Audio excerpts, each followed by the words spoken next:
today we're doing the Mammoth Monument right outside of Waco, Texas. And why are we doing that? Because we like to do things that are local to the city. So yesterday was Magnolia Farms. That was awesome, by the way. Today we're doing this because it's another attraction in Waco. And everywhere we go, we just look on Yelp or Travelocity or even ask on our Facebook page, what do we do here? And we compile the suggestions and do what just feels right to us. We go over this kind of thing in the course a lot. Steve brushed over it. I think I have like 20 different websites in the course that we use to research, well I use, to research every city we're going to. Yeah. And we pick things that are gonna be interesting for us. So we're not really museum people. No, not at all. Don't really like reading signs that much. And especially me, I'm not a reader. Yeah, I'm not a reader. Human history just isn't our thing. So while we'll do some of that, that's not what's gonna draw us. But mammoths, oh, we have a thing for mammoths, baby. We have a thing for mammoths. I've never seen a mammoth. So this should be really interesting. It's part of the National Park Service. Let's go check it out.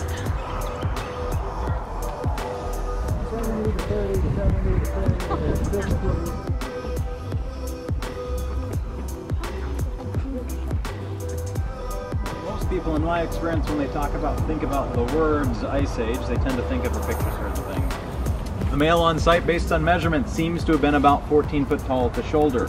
At that height range, he'd weigh about 20,000 pounds. It's basically 10 tons, 4 pickup trucks or a school bus, if that helps. All in all, he'd need a huge amount of food and water every day, which is probably part of the reason why he was right here. We're smack dab between two rivers. Those rivers allow for plenty of, plants and animals to be here. As you can kind of see, we have a lot of trees. Thing is, though, the trees are somewhat more recent occurrence number-wise. There were trees at the time. It just seems to have been much more open during that time. More of a grassland, basically, with mainly 4 to 6 foot tall grass in the area, which is a good thing, because based on the tooth structure of our mammoths, they'd probably be eating about 300 to 700 pounds of that grass every day. Then going down to the water sources like the rivers and get about 50 gallons of water, and I have issues with 6 to 7 glasses, so there's that. Now, they're not the only large. I think it's really interesting. I think it's nice and warm in here compared to outside. So this is the excavation area, and they just built the building around it. So it's nice and warm and it's preserved. Yeah. That's pretty cool. Yeah. A lot of the mammoths aren't here anymore. They've dug them up, but these are the ones they're still working on. Here we are. There wasn't all that much to it, but it was still kind of cool to see. I think that's the first time I've ever been to like an archaeological dig. I don't know if it's archaeological, a dig site, because they still work there and they're digging up more mammoths. Yeah, it's still an active dig site. Yeah. It's just indoors and climate controlled and protected, so kind of cool. Yeah, I think it's definitely worth a stop. It's $5 a person to come in. Because it's still a joint project, it's not just National Park Service, you can't get in for free with your National Parks Pass. But that's okay, because I feel like the $5 went towards more mammoths. More mammoths! And come on, who doesn't want more mammoths? These aren't the woolly kind, like you heard earlier. No, Columbian mammoths. Columbian, yep. Bigger. Those suckers were huge. So you're turning left on 5th Street and 0.4 miles. Oh yeah, oh yeah, oh yeah. And one more thing we like doing is drinking. No brewery in Waco, but well there are, but we're not doing that. We're going to a distillery instead. It's called Balcones. Probably couldn't see that. The sign was at the very top. It is a distillery here in Waco.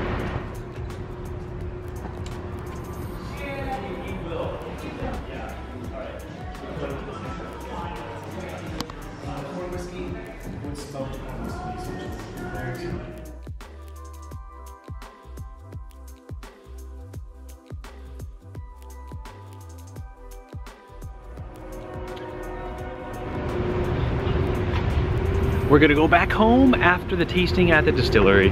One thing we really like to pick out are unique things from place to place. Anything that we couldn't ordinarily get elsewhere.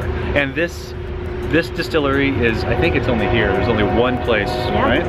And I learned that I like rye whiskeys because of this distillery. Not all rye whiskeys.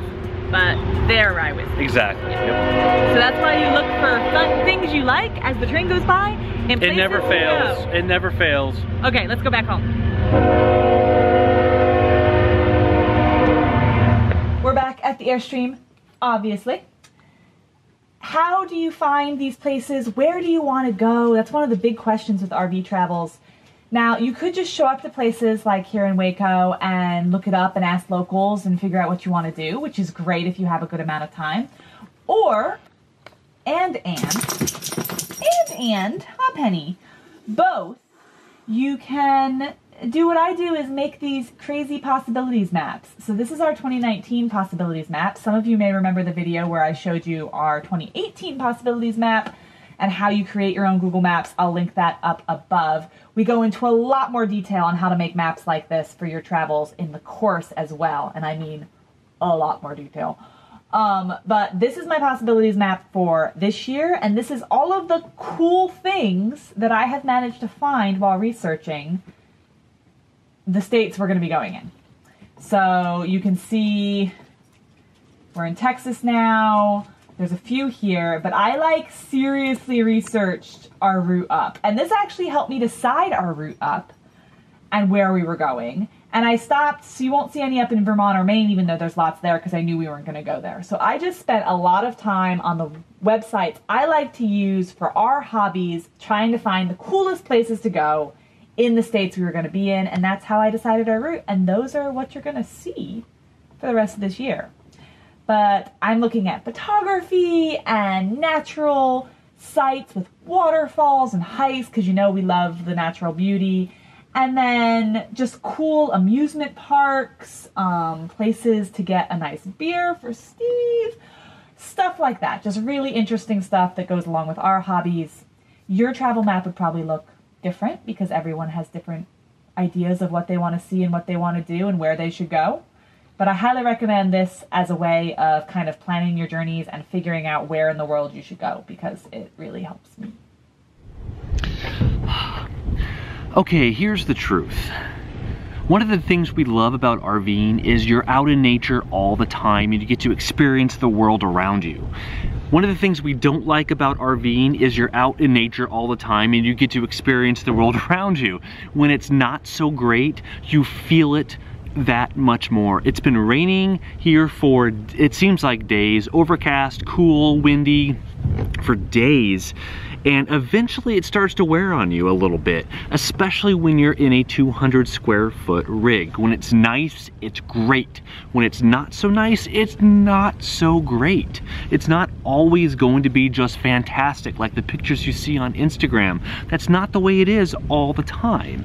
And I think it's important to say that because I don't know, I like to think that we give you the truth and not just the good side about this lifestyle. We love doing this, but it's not always fantastic. And tomorrow we are leaving. Actually, we're going to be spending some time in an old, well, a former coworker of Courtney. He has some land here in Texas. It's very, like, it's dirt. It might be mud now because of the rain. So we're not really sure how that's going to work tomorrow because it's been raining for days. It's supposed to rain again tonight. It rained this morning. It's supposed to rain tomorrow. It's supposed to rain the next day. So we don't know how that's gonna work. Sometimes it just works like that from a weather perspective. You can't control it, you can't predict it, you just have to work with it the best you can. So we're gonna do that tomorrow and see how it works. Hopefully we don't get stuck again like we did in Arizona, and we'll just go from there, I guess.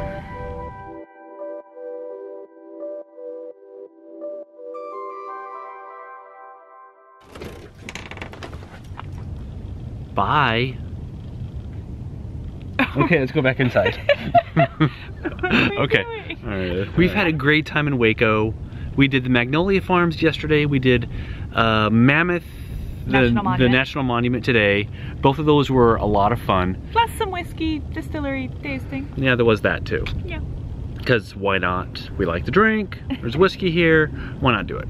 It's been very cold, very cloudy, like I talked about before in Texas. But we're moving on to some boondocking tomorrow. We are. We're gonna go down, I guess up from here, to a friend's land. Fingers crossed all this rain does not make it so we get stuck in the mud. We'll have to see how much we film when we're there. Yeah. But either we'll definitely show you our drive there. So we will see you tomorrow morning for that. Yeah. All right. Well, I guess that's it. This feels like the end of this episode of this video. Yeah. This feels like the end of this video. It's time for us to make some happy hour and to me to cook some dinner. So. All right. Yeah. Good night, guys. Yes. See ya. I still love this campsite. Mm-hmm. The lake is so pretty. It's very nice. We can't forget our chairs tomorrow. You hopefully won't forget that. That's part of your job. And a nice safety check to make sure you do it. That's right.